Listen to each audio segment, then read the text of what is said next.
Salut, bonjour à tous.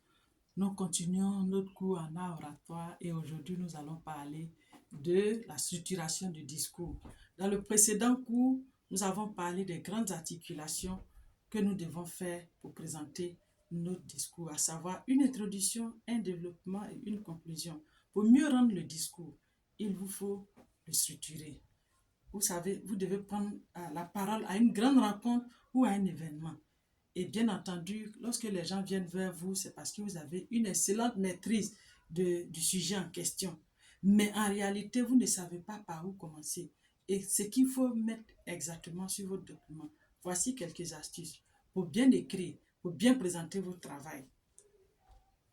Point 1. Vous devez préalablement identifier votre message. Ici, c'est un grand défi. Qu'est-ce que vous voulez dire exactement? Qu'est-ce que vous voulez que les gens retiennent de votre présentation? Il vous faut déterminer la phrase, l'idée maîtresse que les gens doivent retenir. Il s'agit d'une phrase ou de deux phrases que vous allez dire dès l'entame, soit dans l'introduction ou que vous allez donner à la conclusion, mais que les gens doivent retenir de tout ce que vous aurez à dire. En second point, il vous faut préalablement identifier votre public cible.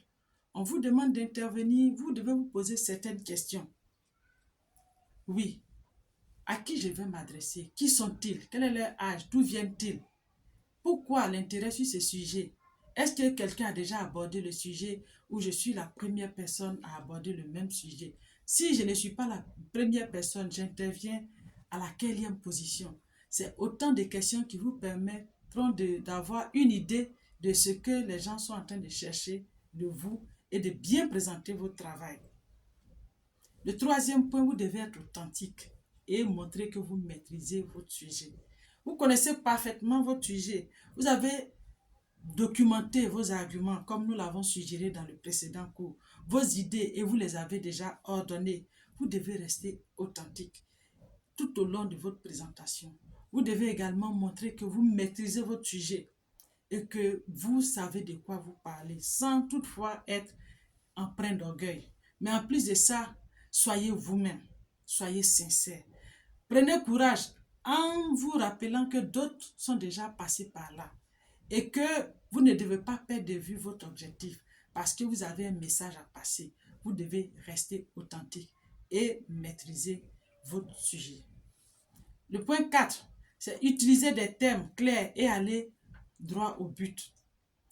On est souvent tenté d'utiliser des termes complexes, des mots éloquents pour dire des choses. Mais vous voulez que les gens retiennent quelque chose. Vous voulez convaincre les gens au travers de votre discours. Vous devez avoir un discours clair, simple, même si le sujet est complexe. Vous pouvez utiliser des phrases simples. Plus votre allocution sera fluide, plus elle donnera envie aux gens de vous écouter. Il faut éviter des hésitations au départ et éviter que les gens soient distraits en vous écoutant. Mais vous devez, par votre présentation, capter l'attention de ceux qui vous écoutent. Allez droit au but et entrez dans le vif du sujet. Évitez toutes sortes de commentaires qui n'ont pas de relation avec votre sujet. Évitez les improvisations, même si des idées excellentes vous venaient au moment de votre présentation. Vous risquez d'être distrait, mais vous risquez aussi de distraire ceux qui vous écoutent. En point 5, ajoutez des anecdotes pour éviter de perdre l'attention des gens qui vous écoutent et garder et redynamiser ce que vous êtes en train de dire, donner un peu de tonus à ce que vous dites. Faites des liens avec des expériences personnelles, vécues, mais aussi utilisez des métaphores, évitez la routine et sortez du cadre habituel. Vous devez ajouter aussi des anecdotes, mais attention, évitez que les anecdotes prennent le dessus au point de ne pas revenir à notre sujet initial.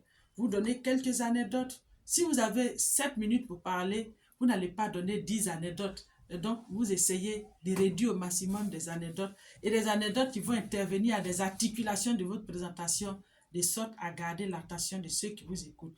N'oubliez pas que vous devez tenir dans le temps qui vous est imparti. Et enfin, le dernier point, il s'agit de répéter votre discours.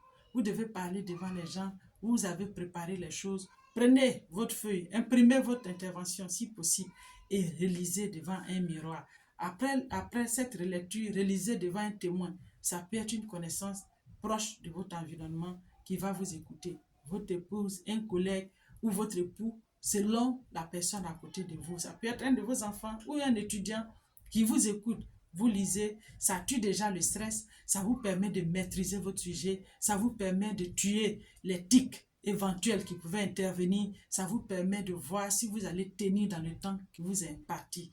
Et cette répétition permet de garder aussi à l'esprit les idées fortes, les idées que vous voulez faire passer, les points saillants sur lesquels vous voulez insister. En répétant, vous les gardez